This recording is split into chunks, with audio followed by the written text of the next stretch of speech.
Hello and welcome to my weekly video blog, and today on A.Vogel Talks Menopause I'm going to be talking about 4 relationship problems that can be caused by the menopause and if there's anything you can do to help or resolve these. If you like my tips and advice, then please subscribe and remember to hit the bell icon so you can be notified of new videos coming out. Can the menopause cause relationship problems? Absolutely. And I have talked in the past about how the menopause can affect our friendships and also how the menopause can affect our relationships with our young children or toddlers. So this week I thought I would focus on how the menopause can affect our relationships with our partners. And I'm going to look at 4 of the regular questions that I get asked. I get loads of questions on this, and a lot of women are really worried about the direction that their relationships are going in the menopause because of how they're feeling, and very often it's a feeling of sort of helplessness. So hopefully I can shed a little bit of light on these.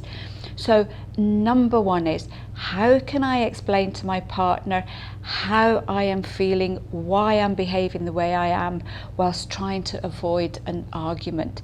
I am having trouble getting them to understand. So this is probably the number 1 query. I can't get other people to understand how I'm feeling. It's a really difficult one because very often we don't know how we are feeling ourselves. Emotional aspects in the menopause, they can be very fleeting. You can just get the odd occasion that can come up with anger or irritability or impatience.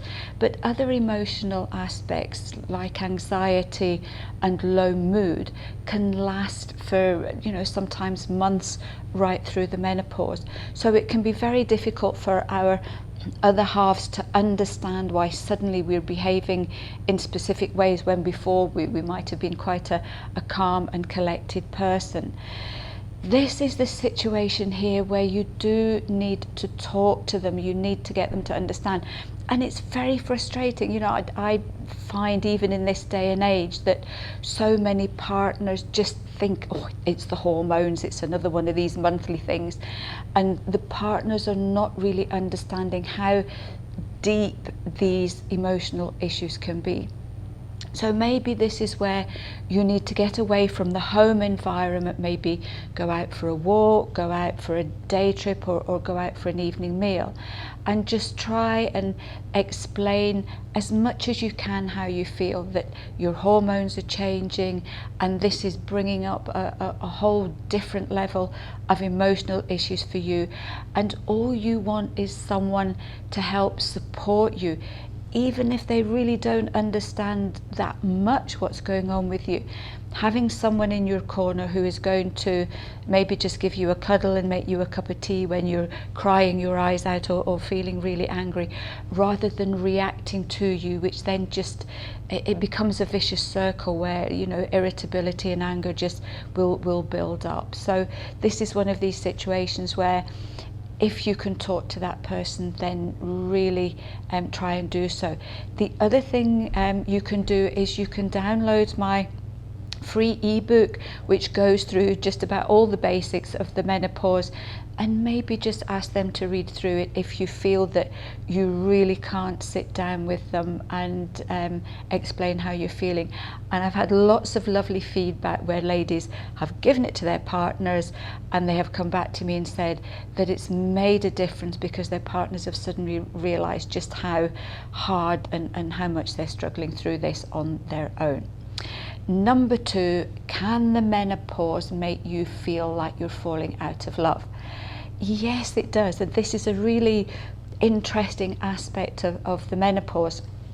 We have a hormone called oxytocin, and it's called your cuddle hormone or your love hormone. Your body is swamped with it when you give birth, so that you automatically fall in love with your baby, and having a really good physical relationship with your partner very often keeps the oxytocin topped up, which means that you keep your feelings of love and comfort and joy with that person going. Problem is that there seems to be a link between estrogen falling and your oxytocin falling, so that there seems to be a direct link between these two hormones. So as your estrogen falls, the levels of your love and cuddle hormone decreases as well. And some women find that, you know, they suddenly realize the partner they've been with for a long time no longer floats their boats or makes them happy. Some women find that suddenly it's like having the blinkers taken off, and they view their relationship in a completely different way. The thing about this one is not to do anything rash. I've had women who've said they've basically woken up one morning, decided that's it, and they have literally walked away from their relationship without giving it much thought. So if you're in this situation, very often this is part and parcel of falling estrogen, and it might end up resolving itself. So all I would say in this situation is have a good think before you do anything, and don't do anything rash, because, you know, some women have come back afterwards and said that they wish they hadn't have acted quite so quickly. So it's a difficult situation, but just be really careful with this one. Number 3 is I'm going through the menopause and I have totally and utterly lost interest in sex, or even cuddles or kisses. Unfortunately, my partner hasn't, and this is causing conflict, and he just thinks, or she just thinks, that I don't love them anymore. I do, but I just don't want the sex. This is another huge one, and it can cause a whole raft of problems here. In the menopause, when your estrogen falls, that decreases your libido anyway, so you might not feel like intercourse as often as before. You've also got other things going on too. There is fatigue. If you are getting vaginal dryness, vaginal discomfort, then, you know, the last thing you want is to have sex, because it just seems so very, very unappealing here.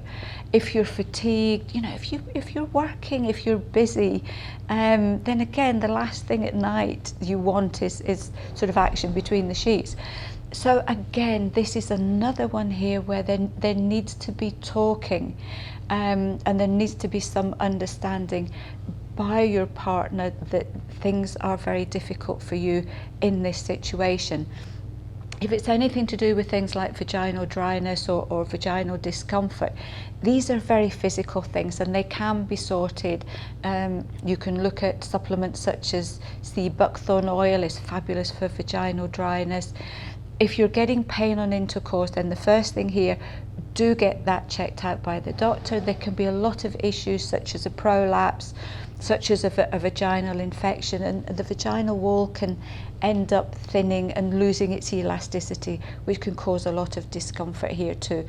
So there are ways and means around this, but it's a question of just talking this through with your partner to try and come with some kind of compromise.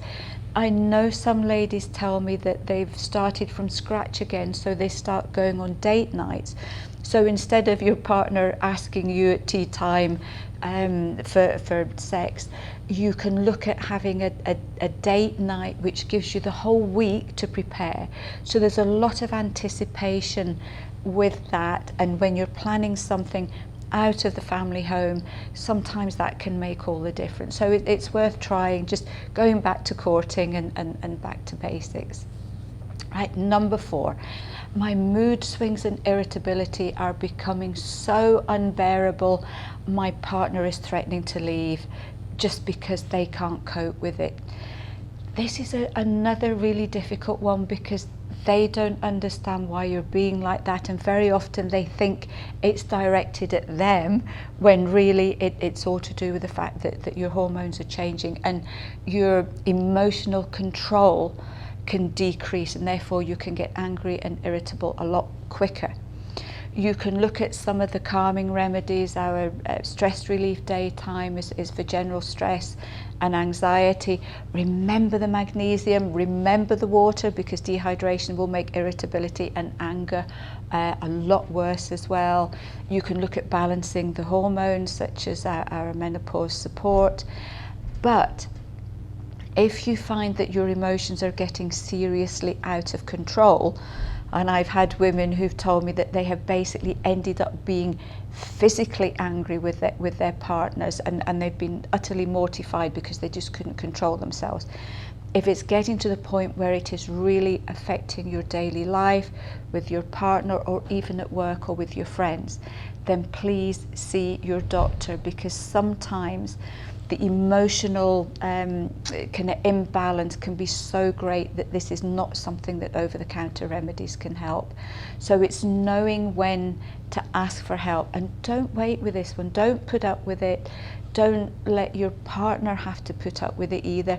Maybe even work together at going and seeing your doctor to see if there's something that they can help you with. So I hope you found this one interesting. If any of you have experienced any of these issues and have resolved them, please let us know. It's great to share these things, because there's many women out there who are probably in the same boat as yourself, and sharing makes things that much easier. And until then, I will see you next week for another edition of A.Vogel Talks Menopause.